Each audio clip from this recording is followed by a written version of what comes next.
Hi guys, welcome back to my YouTube channel. My name is Ayomide, and if this is your first time here, you are most welcome. On this channel, I post sewing tutorials. In this tutorial, I'm going to be sharing how I made this kimono dress with an elastic around the sleeve. It's very simple and very easy to make, and the fabric I use is silk made in the form of Adire, which is quite local to us here in Nigeria. And if you would learn how I made this, then you should see this video up until the very end. Also, if you haven't subscribed to the channel, kindly click on the subscribe button and let's get started. For this project, these are the materials I'm going to be working with. I have my Adire silk right here, and it is a total of 4 yards by 60 inches long. I must say that when you're buying from the market, ensure that the one you're buying is 60 inches long so that you can have enough fabric to fold and you can have enough fabric for your sleeve. There are some that come with the length of 43 inches, which I encountered while working on this fabric. Another thing I've got is my fabric scissors. I also have my tailor's chalk. I've got some pins. I have my elastic for the sleeve, and I also have my long ruler. To proceed with the cutting, I had to lay my fabric on the floor because my table is not long enough for this dress. I've gone ahead to cut out a piece of fabric that is 61 inches long. My actual length is 59 inches, and I added 2 extra inches for allowance, and it is also 30 inches on fold. Remember, I said my fabric is 60 inches in length, so when I folded it into 2, I have a total of 30 inches. I also cut out another fabric piece of the same dimension, 61 inches long and 30 inches on fold. One would be for the front and the other one would be for the back. So I'm just laying one on top of each other so that I can proceed with placing my measurements on the fabric. Once that is all set, the next thing I will do is to place my measurements. I'm marking a line below the topmost part of my fabric that is about 0.75 inches, and that line would serve as the shoulder line. Once that is done, I'm also marking a line that is 25 inches long from that shoulder line, and this would serve as my hip line.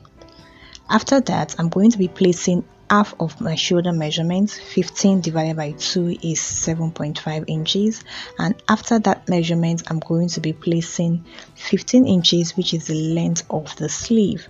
But since I'm going to be putting an elastic, I will need to add extra allowance so that my sleeve would not be shortened, and I'm adding about 5 inches extra allowance, and this brings the total that I placed for the sleeve to about 20 inches.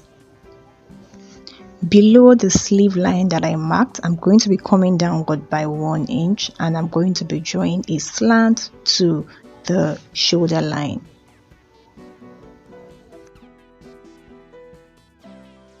Below that slant I just drew, I'm going to be marking 11 inches, which is my exact round sleeve measurement.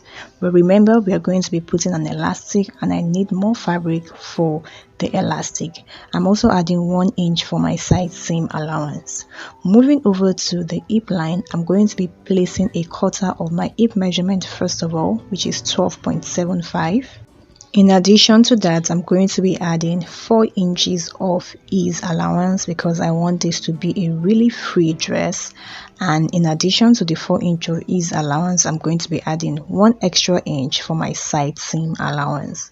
I'm going to be measuring the total measurement I have there and place it all the way down to the hem of this dress. Once that is completed, I will connect from my sleeve opening all the way to the measurements I have on my hip line and take it all the way down to the hem. After that, I went out to cut out my fabric.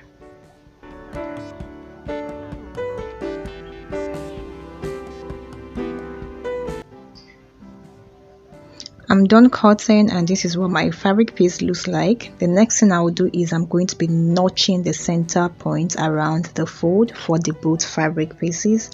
Then I'm going to be opening up my fabric pieces. Now you need to notch so that will serve as a guide for you when you want to place both fabric pieces against each other.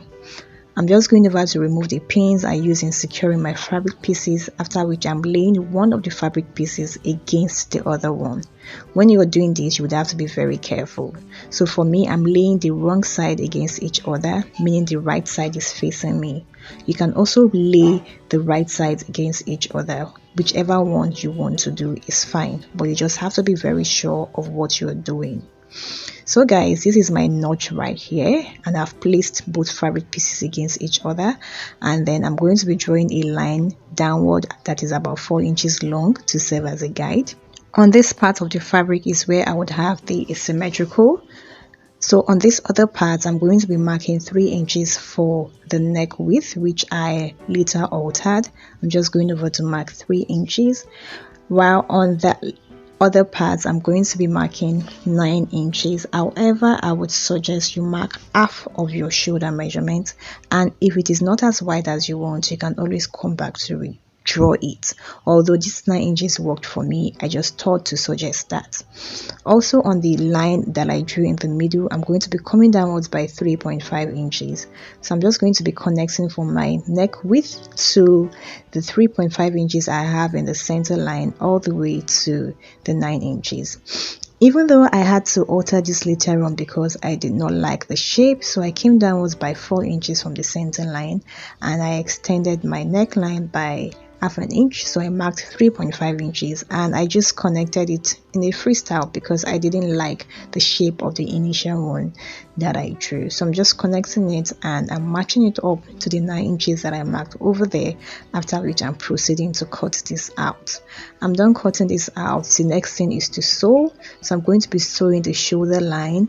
I would also sew the sides all the way down. I will be using a bias tape to finish off the neckline.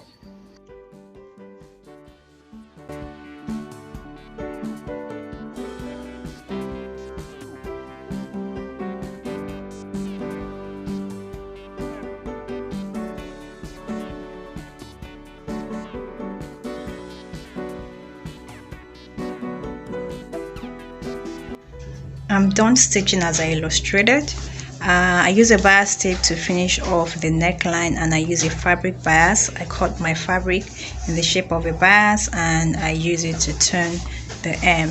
Now the neckline is looking uniform because of the way I placed it on my mannequin. Ideally it should be like this. So if my mannequin had a hand, this should be standing around the midpoint or around the armhole area, but for stability, that was why I placed it this way. So I've also gone ahead to stitch the sides too. I've stitched the sides together, and while stitching I left an opening around the armhole area because I'm going to be fixing an elastic. I've gone ahead to stitch my elastic casing for one hand, but I'm going to be illustrating with the other hand. So this is what the other hand looks like. I haven't created the casing yet. You can see I left an opening, so I'll go ahead and sew in my casing, after which I'll pass the elastic through and then stitch it by the side properly. Even though I'm not done yet, but I just want to show us an idea of how this gown looks like. So from the sleeve it tapers down to the hem and it just goes downward like that. I'm going to go over now and sew in my elastic casing I have done for this. You can see I created a casing, and this is where the elastic would pass through. I'll pass my elastic through and I would secure this end of the sleeve that I opened up and then show us this outcome, and this will be the end of this dress. I'm finally done with the dress, and this is what I have. This is the sleeve. I've put in the elastic, and this is what it looks like. I have also finished off the sides of the sleeve that I opened up.